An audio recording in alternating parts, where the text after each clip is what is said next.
Les composants de la cellule. La cellule est entourée d'une membrane, à l'intérieur duquel on trouve le cytoplasme, ainsi qu'un noyau, qui contient toute l'information génétique. Il y a plusieurs organites dans une cellule, dont la mitochondrie, qui permet la fabrication d'énergie.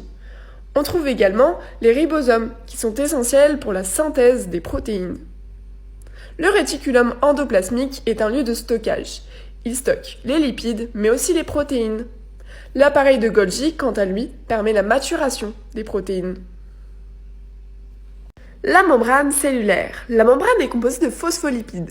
Ce sont des lipides avec une tête hydrophile qui supporte l'eau et deux queues hydrophobes qui ne supportent pas du tout l'eau. Du coup, en termes d'agencement, ça donne ça. On a les têtes qui sont placées vers le haut et les queues vers le bas. Ça donne une bicouche lipidique.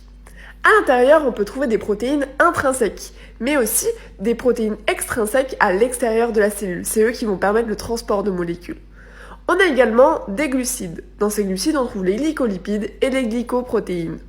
En termes de pourcentage, on a à peu près 55% de lipides, 35% de protéines et 10% de glucides. Le neurone. Le neurone est une cellule capable de transmettre une information. Il possède tout d'abord un corps cellulaire au bout duquel on trouve des dendrites qui reçoivent les informations. Il possède également un noyau qui contient tout le matériel génétique permettant de faire fonctionner la cellule. Le corps cellulaire est prolongé par un axone, souvent entouré d'une gaine de myéline qui permet de faire transmettre l'information plus rapidement. Il se termine par une terminaison axonale au bout duquel on trouve des boutons synaptiques qui permettent de transmettre l'information.